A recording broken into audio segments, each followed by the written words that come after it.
David, the White House salaries are out. And who's on the list? Well, they all are. We get a breakdown of exactly how much they're all paid. I've got it here in front of me. So how much do you think Caroline Leavitt, who is the press secretary, the woman we're all familiar with at the podium in the press room most days, how much do you think she's paid? About half as much as you. $200,000. She is paid $195,000. That wasn't a bad guess. It's about £140,000, give or take. Who else have we got on here? David Sachs. This is an interesting one. The White House AI and crypto czar. $0. We think that's because he's a very wealthy man, and I think I'm right in saying that he, in fact, decided he wouldn't take a salary at all. Stephen Miller, some listeners will be familiar with him.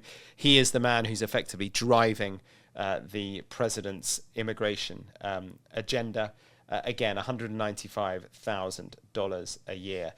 Incidentally, these salaries are rather less than any of these guys would get if they were working in the private sector. But that is always the way with government. But it's always interesting to see their salaries in black and white. I'm Mark Stone. And I'm David Blevins. And it's Thursday, the 3rd of July, day 164 of Donald Trump's second term. And on Trump 100 today, Trump's big, beautiful bill is still stuttering its way through Congress. It's in the lower house now. The president has pulled some of the Republican holdouts into the White House today, desperate for them to vote it through.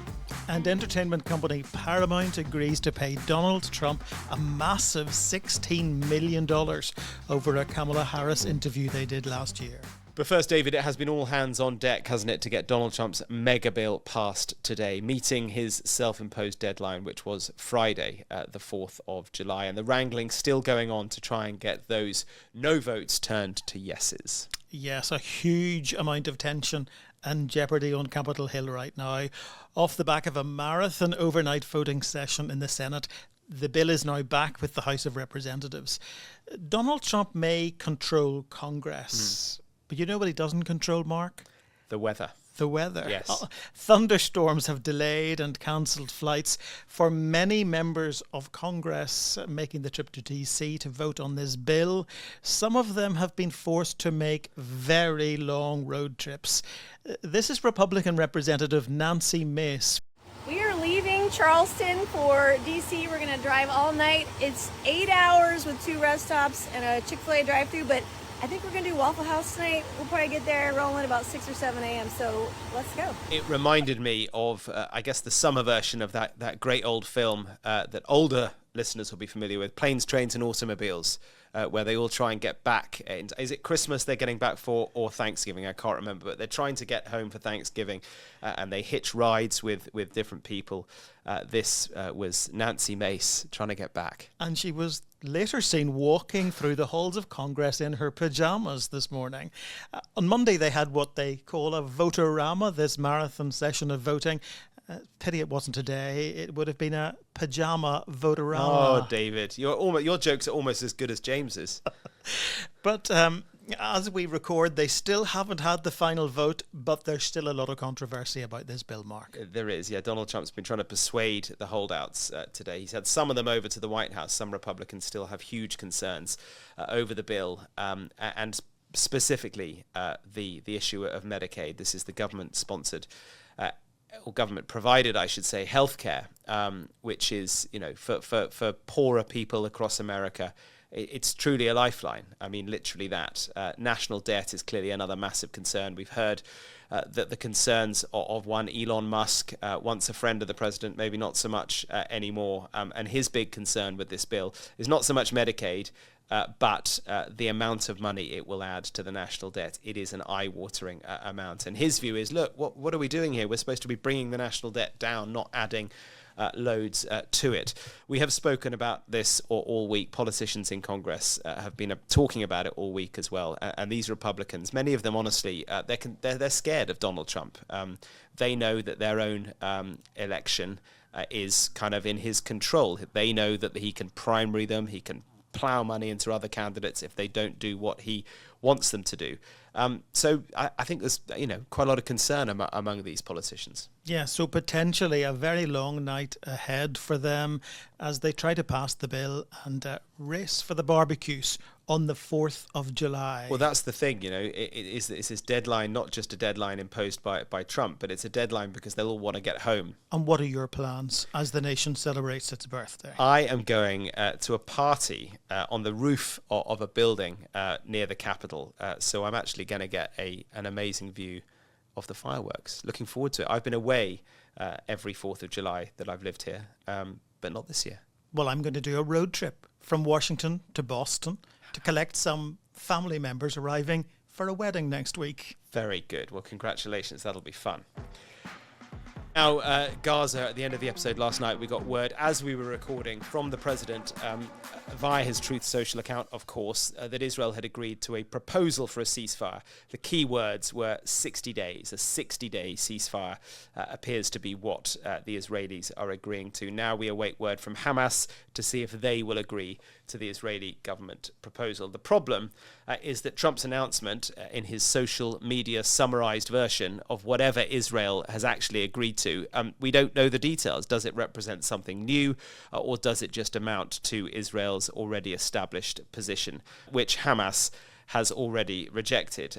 Trump, David, I think is the key here. It's possible, I think, that this deal-maker president is leveraging the Israelis, essentially saying to them, look, I helped out with you on Iran. Now you, Bibi, end this war in Gaza for me. As I said, though, we don't know what the details and the conditions are that are attached to Israel's proposals. Exactly. Would Israeli troops withdraw from Gaza totally? Partially? How many Palestinian prisoners would they agree to release from Israeli prisons? And what are they asking of Hamas in return? And then the big question is, why 60 days? Why not a total ceasefire? Well, on that last one, why 60 days? We do have an answer, and it's all about domestic Israeli politics, frankly. If Netanyahu announces a permanent ceasefire now, the extremists in his own coalition, who are have the power to collapse his government, will do just that because they want to see the war continue. If, however, he says 60 days, then he can domestically at least sell what he is proposing as just a pause. I also think it's no coincidence that President Trump has called for Netanyahu's corruption trial to be scrapped. Because without the prospect of jail, Netanyahu might be more willing to quit the war, safe in the knowledge that the focus will not shift immediately to his own political and legal vulnerability and survival. But David, there's something else too. I think the Israeli psyche has changed, is shifting. Israelis are now overwhelmingly asking, what's the plan with Gaza? What is the objective of a continued war? It's clearly not having the result of bringing the hostages back. And even if Hamas says it will disarm, Hamas is an ideology. It's not going anywhere. And so without total occupation and military control of Gaza, inevitably, which would lead to an insurgency, it's really very hard to see what the military and political objective for Israel is. And so I think the vibe in Israel now is that now is the time to end all this. And interestingly, polls suggest that the majority of Netanyahu's own party, Likud, they also want it to end. So it could be close, I think. Maybe now is the time to bring this war to an end. The hostages, 49 of them, perhaps only 20 still alive. It would bring an end to the suffering for them, for their families. It would bring an end to the living hell for Palestinians. And of course, importantly, in the context of what we're talking about here, David, it would give Trump a victory. I ended this war, he will be able to say. So my sense is we're close. You talk about hostages, and we've got word today that Trump will meet with Eden Alexander, who was one of the last remaining American hostages in Gaza, in the White House on Thursday. So it's the whole Gaza issue is obviously important to him alongside his effort to get this bill through. Yeah, and the interesting thing about Eden Alexander is his release was negotiated without Israel. So that was a direct negotiation between the Americans and Hamas. Very unusual. They kind of bypassed the Israelis, and it was seen at the time when he was released just over a month ago to be a kind of goodwill gesture on the behalf of Hamas. They did this kind of to reset relations to the extent that there is a relationship between the Americans and Hamas, just to show that they are prepared to do all this. So I think it'll be an important meeting, and it will certainly Trump will be able to frame it as his victory, his release. He managed to get this done. Now, David, a really interesting story here regarding journalism, in fact. News overnight that the entertainment giant Paramount has agreed to pay Donald Trump a whopping $16 million to resolve an extraordinary lawsuit filed by Trump over a 60 Minutes report last autumn. 60 Minutes, one of the best-known shows in America, news show on CBS. Yeah, this is really worrying for journalistic independence. President Trump sued Paramount in 2024, claiming election interference over an interview they did with Kamala Harris on 60 Minutes. This is a hugely credible program, as you say. It's been running for decades. The interview itself was very normal. A presidential candidate under the spotlight. Standard editing practices were used, cut down for length and clarity, as most interviews are, as we are on this podcast, Mark. Yeah. Many said the Trump lawsuit was flimsy and CBS would be able to challenge it in court, but they've chosen to settle. That surprises many.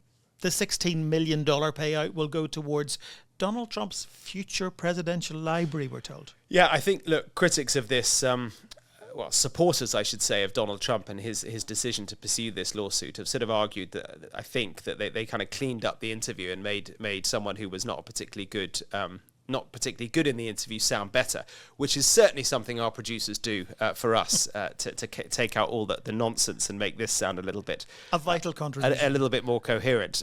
But whether or not CBS and 60 Minutes did do that, they have decided to throw in the towel and actually settle and pay out. And this is worrying. It does raise questions for Paramount about corporate priorities versus journalistic practices.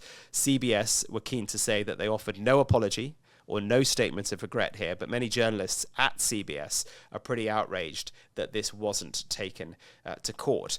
There is, of course, context and background to all this. Paramount need the Trump administration's approval for a massive merger they're planning with a company called Skydance.